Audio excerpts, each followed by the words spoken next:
ce métier, vous êtes le secrétaire général de la FICAJO, Fédération internationale du Cajou.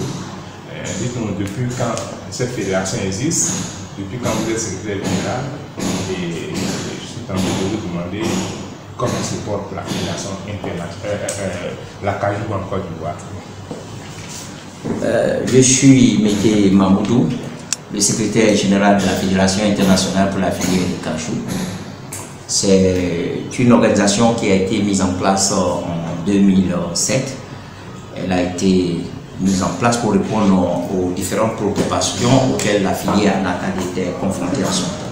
Il y avait aussi le défi de la richesse. Le rendement était faible, c'était lié aussi à une performance du matériel végétal. Il y avait le défi de l'industrialisation. Ce défi-là, il n'a même pas encore été relevé malgré les grandes ambitions que l'État de Côte d'Ivoire s'était donné. Un taux de transformation de 35% à l'horizon 2016, un taux de transformation de 100% en 2020. Aujourd'hui, c'est un fiasco. Nous sommes à moins de 10%. Pour être beaucoup plus réaliste, nous sommes à moins de 6%. Si on peut compter les productions qui fuient dans les pays limitrophes. Mais vous dites que vous moment donné, le prix est monté jusqu'à 1000 francs le kilo. Rappelez-nous un peu ce combat que vous avez mené pour amener pour que le prix puisse grimper jusqu'à passer de 10 francs à 1000 francs. Et vous me donnez ici, à travers votre question, de faire une brève historique de cette filière. C'est une filière qui a été introduite en Côte d'Ivoire aux abords des indépendances pour lutter contre la déforestation, pour lutter contre la désertification, pour renforcer l'écosystème. À partir des années 70, l'ANACAD a commencé à avoir un intérêt commercial et un intérêt économique. À partir de 1990, cet intérêt-là s'est accru et de 1990, en 1990, la production nationale était, ou l'exportation, parce qu'il n'y avait pas de différence entre la production exportée et ce qui était exporté et la production nationale. Donc c'était 9901 tonnes et en 1995, nous avions atteint 25 000 tonnes 346. Alors, pour dire que la production a triplé en moins de 5 ans, et progressivement. Et le prix aussi, avec la loi de l'offre et de la demande était très forte, donc le prix grimpait. Au temps du président Bédier, on avait quelque chose de 500 ou plus. Mais la filière n'était pas organisée en ce moment. Et lorsque la Côte d'Ivoire est rentrée donc en crise socio-politico-militaire en 2002, les choses ont changé. La filière a commencé à mal se comporter. Parce qu'il y avait des excès de tasses, de fausses nouvelles. Et ceux-mêmes, je ne dis pas eux tous, ceux qui ont pris les armes, étaient dans la filière de la manière la plus mauvaise, au détriment des producteurs. Celui qui se sentira mauvais se mouchera, ce n'est pas eux tous. Donc, ils exerçaient dans la filière par personne interposée, leurs maîtresses, leurs copines, leurs épouses, certains parents proches, où ils laissaient les acheteurs, les véreux acheteurs, acheter à vil prix. Il y a aussi le comportement de la multinationale là. Il y avait des comportements que j'appelle le préfinancement disproportionné. C'est-à-dire, pendant la période de soudure, la période difficile, un acheteur peut donner 100 000 à financer un producteur à 100 000. Maintenant, la récolte vient et la vente d'une tonne va être 300 000 francs. Il refuse de lui donner le récat de 200 000 pour l'avoir financé à un moment difficile. C'est ce que nous appelons techniquement le préfinancement disproportionné. Il y avait la pré-campagne d'évaluer. Pendant la pré-campagne, les premiers mois, les zones qui sont proches des zones forestières, il y a un phénomène de floraison précoce au niveau de ces zones-là, du plan Makono, Séguéla, les zones qui sont proches de l'Ouest. Donc, commence à produire.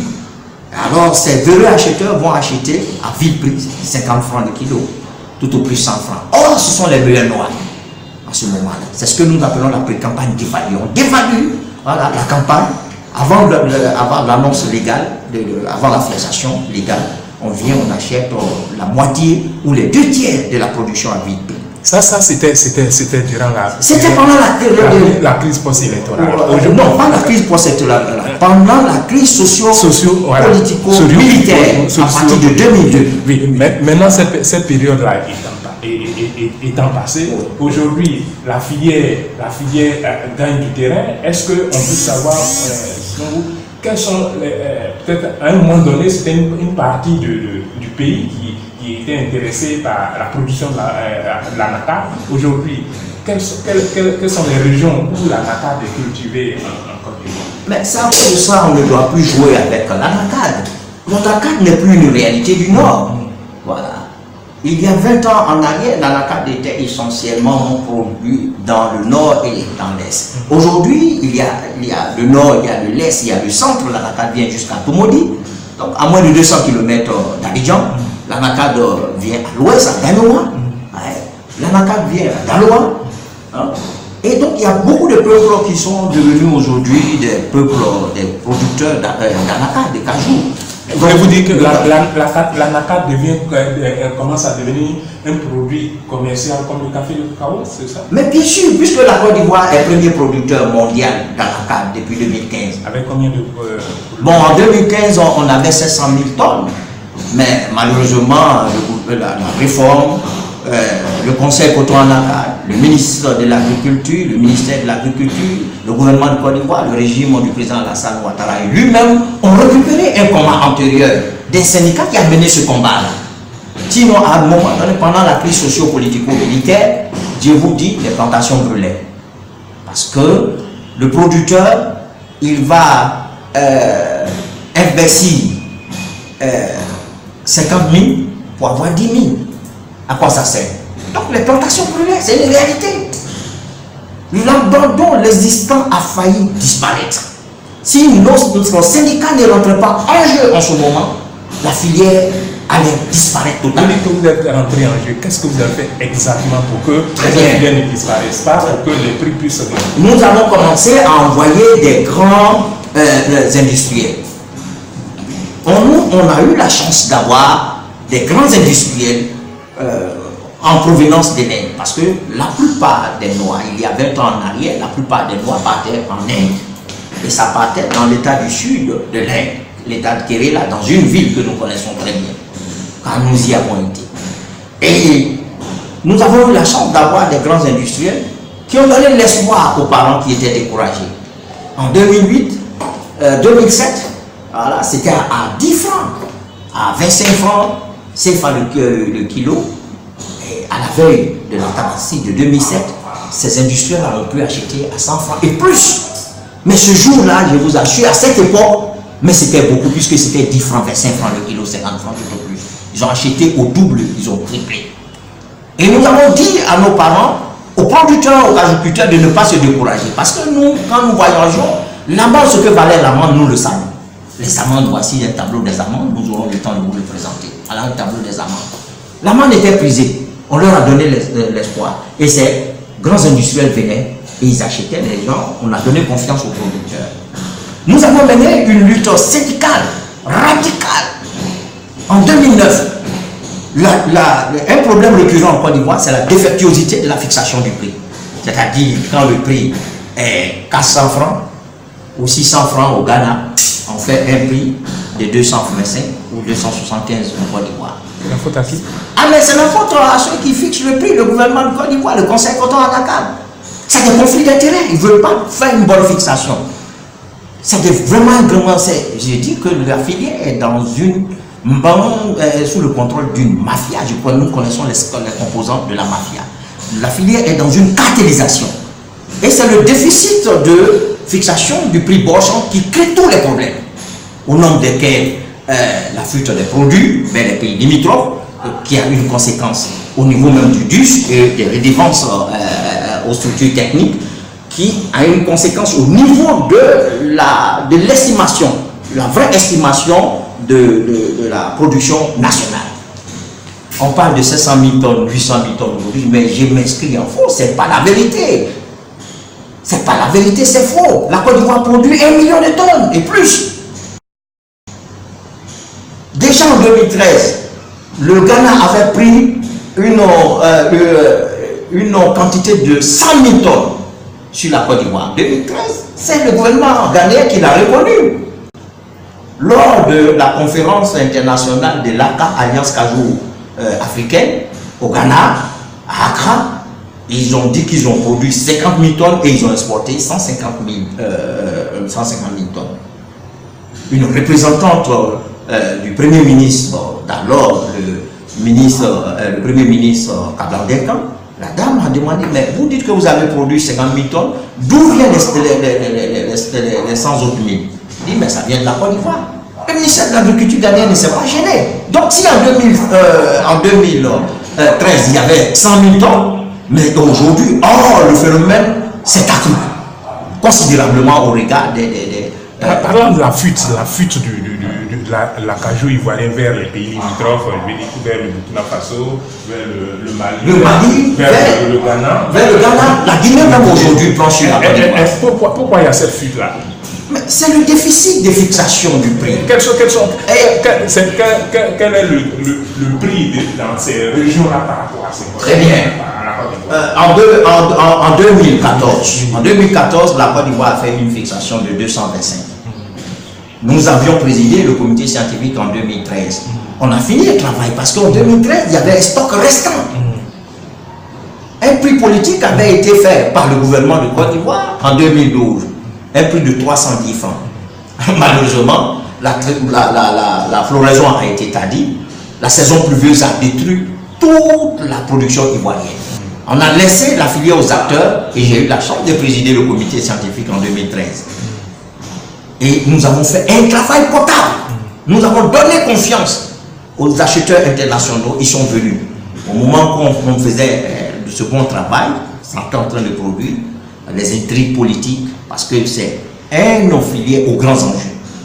Aux enjeux financiers, aux enjeux économiques, aux enjeux démographiques et aux enjeux politiques. Alors donc, ils font du positionnement. Ils nous ont écartés et la filière a commencé à descendre.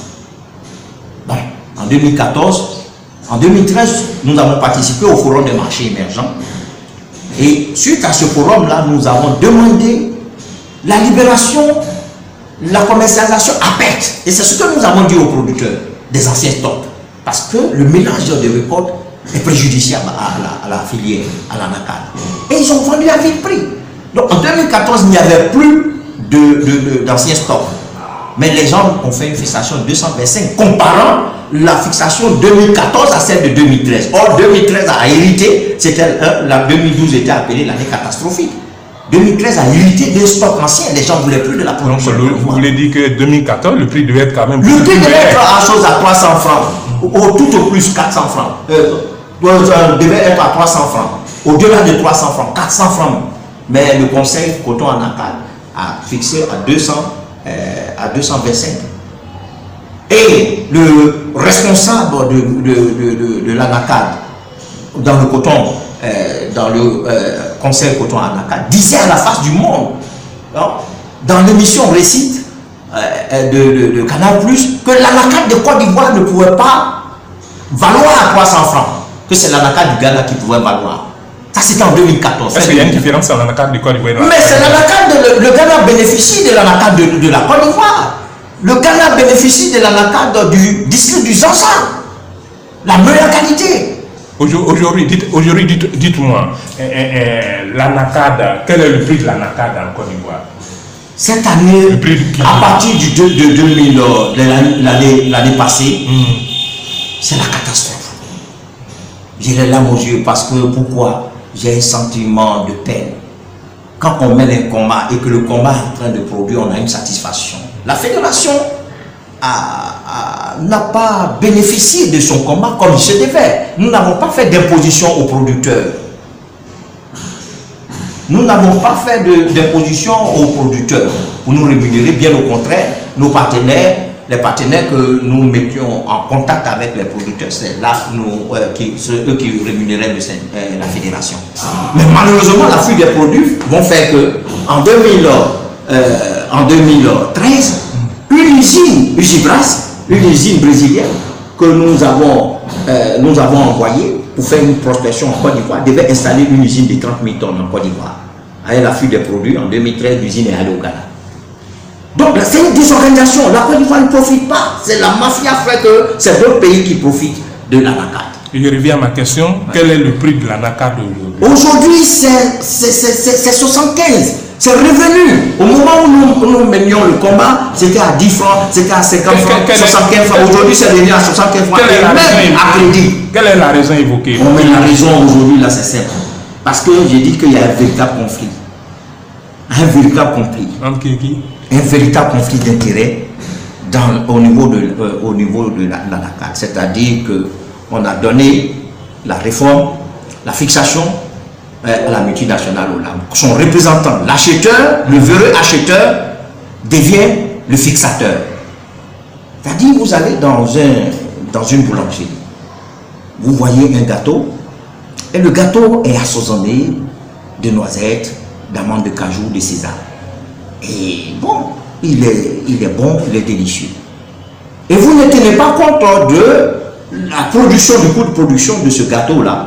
Et vous dites, ah non, mais vous allez là, comme il est petit, je vais l'acheter à moins de 150 francs comme une baguette. Non.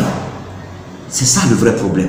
Donc le vrai acheteur, c'est quand on demande à l'acheteur de donner le prix au produit, il ne tiendra pas compte du coût de production, du coût de revient.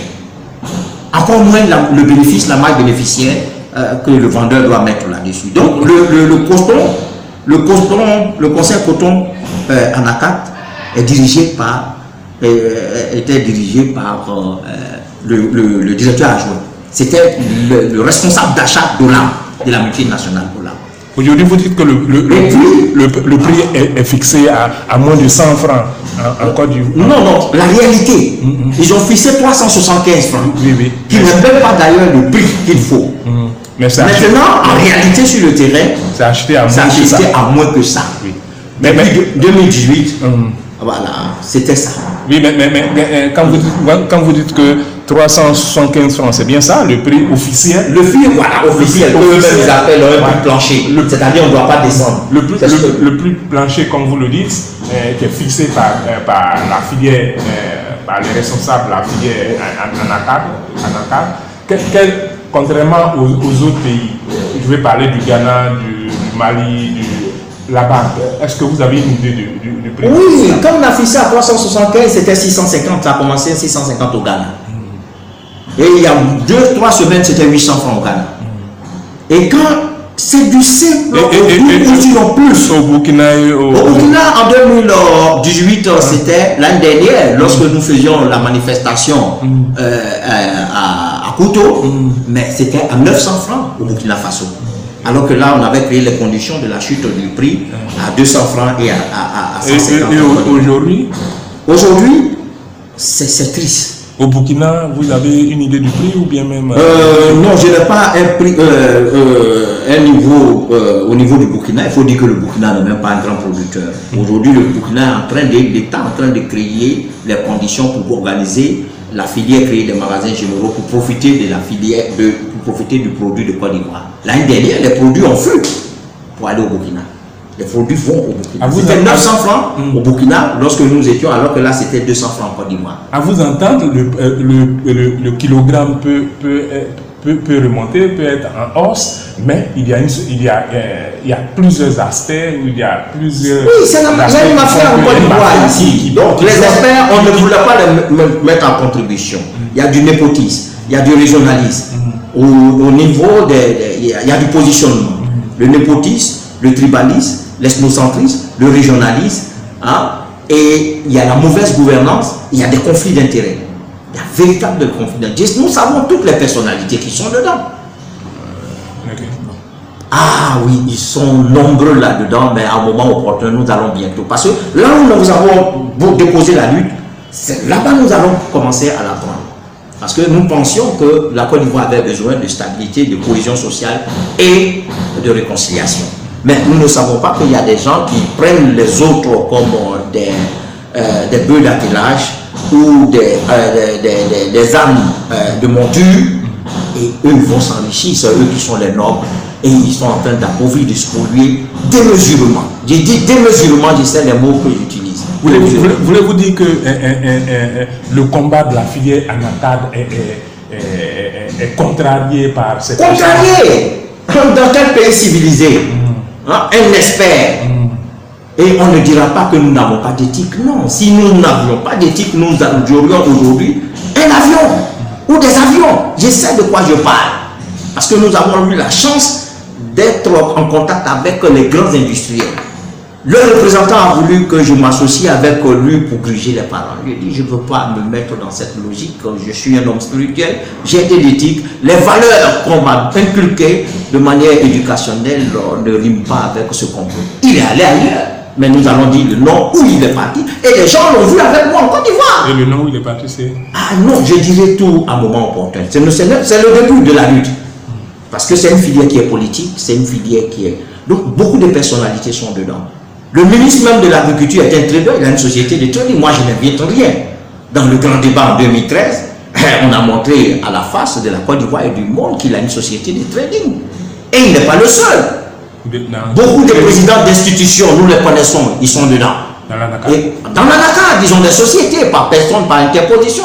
Ceux qui ne savent pas, quand ils sont dans l'ANACAD avec des Ivoiriens, nous sommes informés. Si c'est avec des gens de la sous-région, nous sommes informés. S'ils font avec des Libanais, nous sommes informés. S'ils le font avec des partenaires internationaux, nous sommes informés. Aujourd'hui, devant tout ce que vous êtes en train de dénoncer et qui constitue un grand handicap qui fait du tort aux paysans, qui ne profitent pas même de choses, qu'est-ce qu'il faut faire exactement? C'est un grand tort qu'on fait aux producteurs.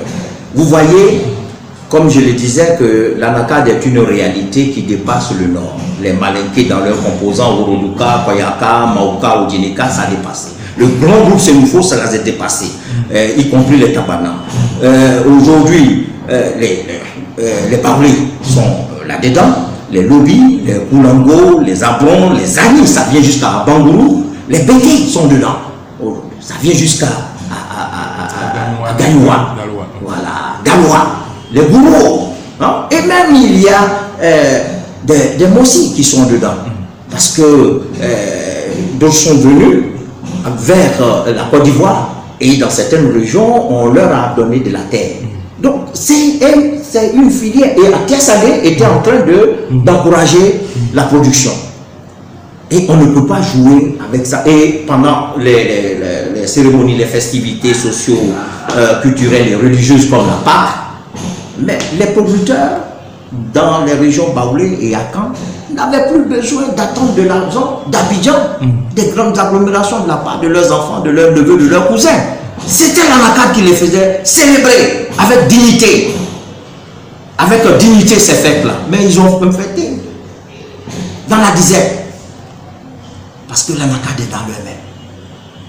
Pendant les fêtes de Maouloud, pendant le Ramadan, voilà le Ramadan, je me demande comment nos parents musulmans vont célébrer le Ramadan. Ils n'avaient plus besoin de leurs enfants. Ils n'avaient plus besoin.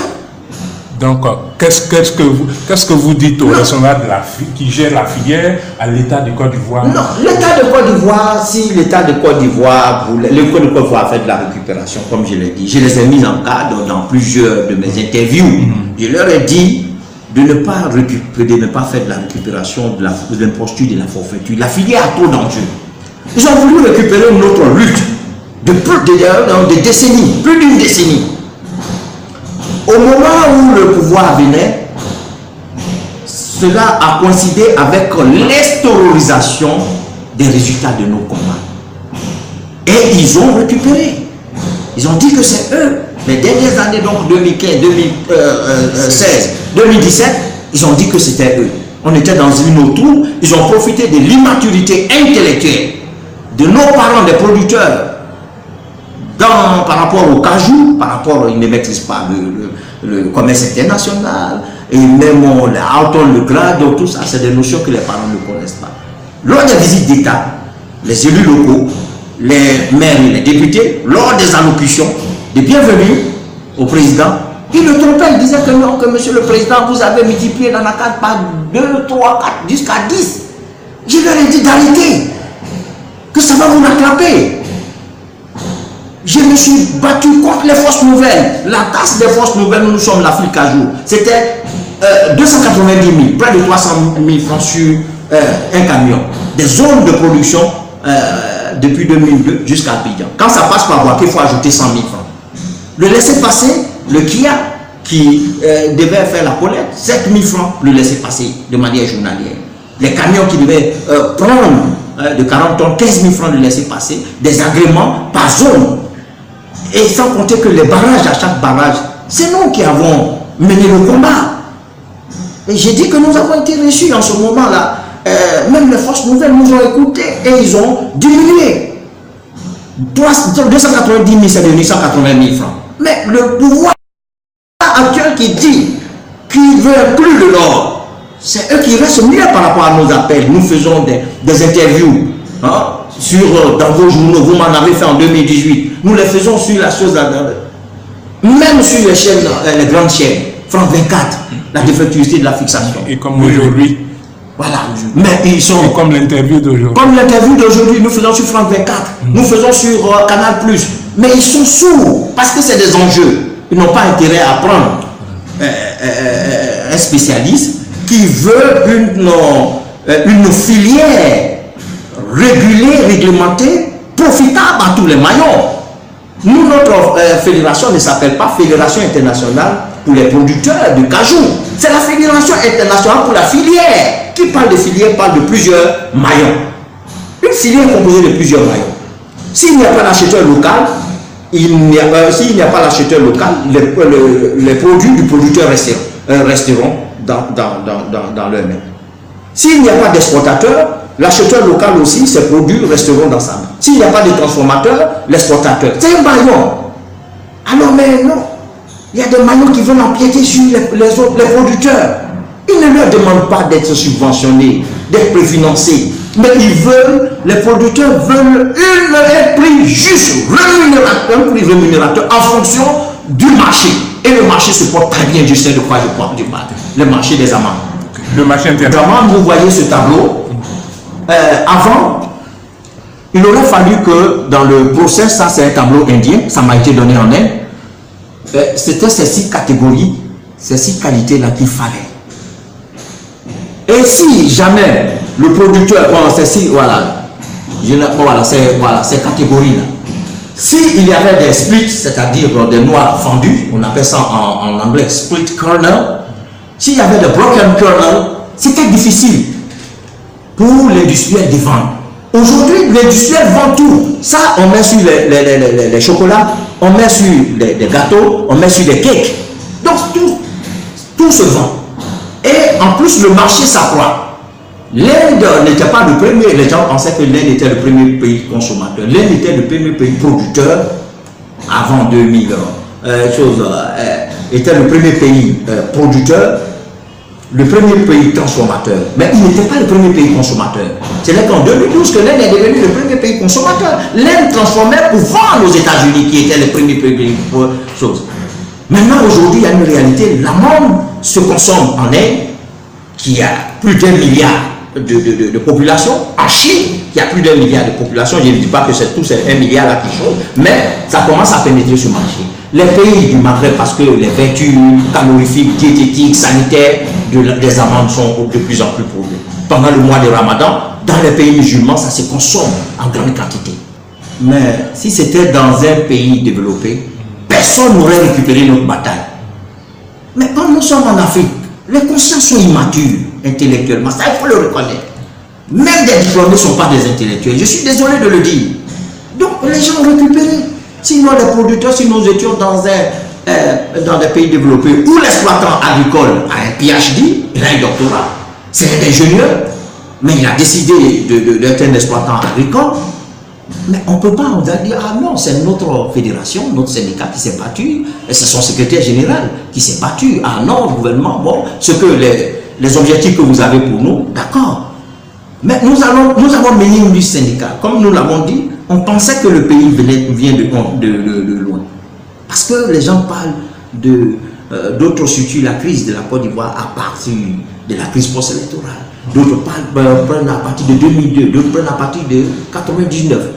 Mais en réalité, la Côte d'Ivoire est en crise depuis la fin du règne de notre premier président.